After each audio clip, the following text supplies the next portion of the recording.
life of his age mostly, and the problems which were faced there by the people he wanted to.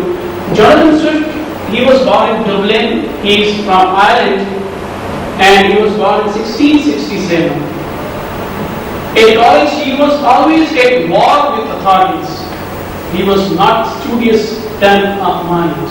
However, he wrote his satirical works, A Tale of a Tub, Battle of the Books, Journal to Stella, Gulliver's Travel, which was written by him 1726. Gulliver's Travels is most comprehensive and brilliantly worked out satire on man and his civilization. He has traveled in it 4 journeys, so 4 places where he went. First he went to the land of Lilliputs, Gulliver and Lilliput, where the people of that area are diminished, pygmies, dwarf, very little people are just 6 inches. People are of 6 inches, and you can see that these people, those who are through later case, they are going upwards, and these some they are. But and you could see from background the royal courts. In first, when I was going through some of the textual study of this, I find on 92 page, which shows that Weaver's act of extinguishing a fire in royal courts while passing water while standing. Actually, it shows hatred against the court system, injustices of the court. So much so that he has, and that's why he said that he did what he did, he made water there. And he says there beliefs in 94 page on the textual study, they bury their dates with heads directly downwards because they opine, they hold the opinion 11,000 moon, and this plate will turn upside down and they will be in a standing position. Land of joint people, land of joint people, where he is holds a magnifying glass over the English society, where he sees there 130 page. He says that these are the very disgusting kind of people, very dirtiest kind of people, very bad through their ideas, through their health. 130 page. I am reading from the text. He's talking about a lady. He's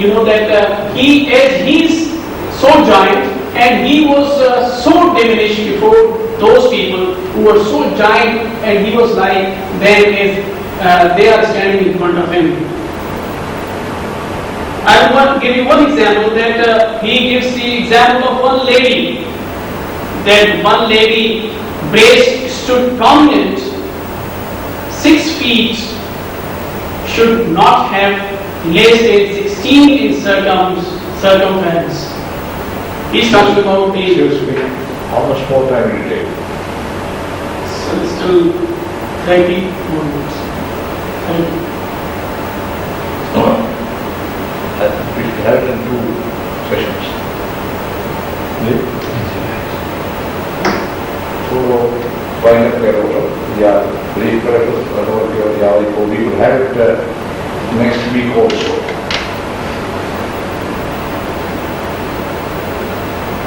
What would you prefer?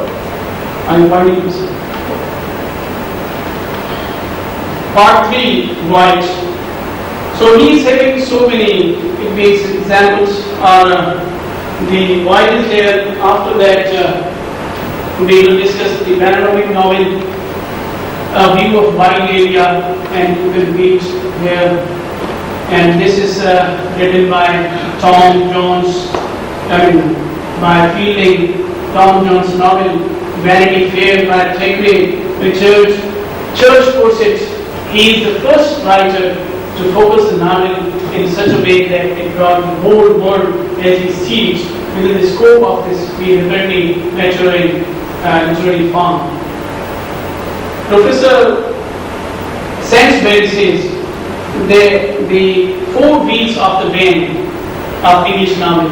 One of them is Henry Fielding, another is Richardson, Samuel Richardson. Still, I have not come to the English novel that is Pamela. First English novel is feeling to me Pamela, which was written in two parts.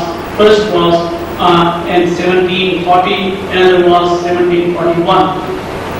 And he was the first man who talked about the heartly feelings of a lady. Its another name is Virtue Evaluate. She is in the house, she is maidservant, and there was a son of that lady owner who was advancing, towards having illicit relations with that lady, but she stopped the advances, and at last the time comes that the boy was convinced to marry legally. They married each other. It is almost a sentimental novel because he has shown the sentimental feelings of a lady. In those days, this was not in those days, but today also, that the property of poor ladies are the virginity. And in the end, the virtue is divided. He is at the same time preacher also. George Smarty, Lawrence Sterne, Samuel Richardson, Henry Fielding, these are the four wheels of brain, as I told you, very important novelists of the 18th century.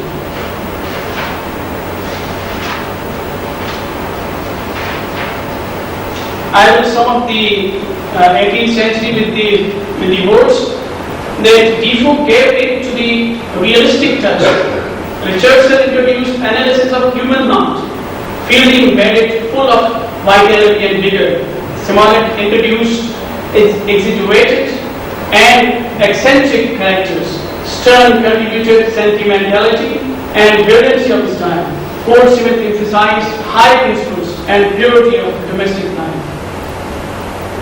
And then novelists of the Romantic age, we see there is Jane Austen. He is Henry Fielding, picture of Henry Fielding. And this is another novel of Richardson, Clarissa, and Lady. This is one of the scenes of it. And then we have historical novel, that is, historical novels take certain events and characters from history. Novelist does not follow the method of the historian, but of the artist. He selects fates and arranges them according to his choice. So, Walter Scott is the creator of the historical novel. He has written so many other novels, but most important historical novels are Ivanhoe and Quentin Durward.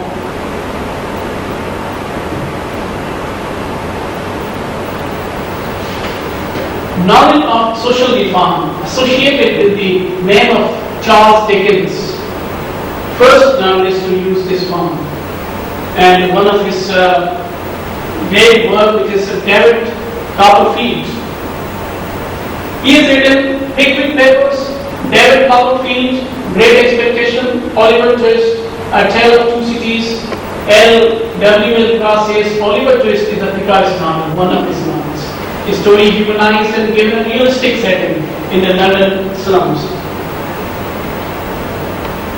David Copperfield, employment, he criticizes because he is a social reformist. Employment of child labor has been highlighted, and the suffering of such children is David, because he himself worked in a factory when he was a child. Employed in various industrial establishments. Prison reform, he talked about abuses of legal system. He criticized educational system and owners of schools, private schools who were educationists just by name. Their treatment to boys was unsympathetic and harsh. Their motto was to spare the rod, to spoil the child. He is Charles Dickens. And then we have regional novel, deals with physical features, life, customs, manners, and history, etc. And in regional novel we have Thomas Hardy. He is one of the greatest novelists of his age, and he is believed to be pessimistic novelist, and some says that he is a Meliorist. However, I did not find Meliorist word in dictionary, but in books when we read critical appreciations, Meliorist word I find, and seems to be the meaning of that, neither pessimist nor optimist. He is Meliorist because he believes that man is a puppet in the hands of the God or the nature. Whatever he is doing, it is everything is there. And one of his, I will say, Taste of the Dear list, which was written 1891, this is the mightiest production of this Thomas Hardy. Thomas Hardy, this man who believes that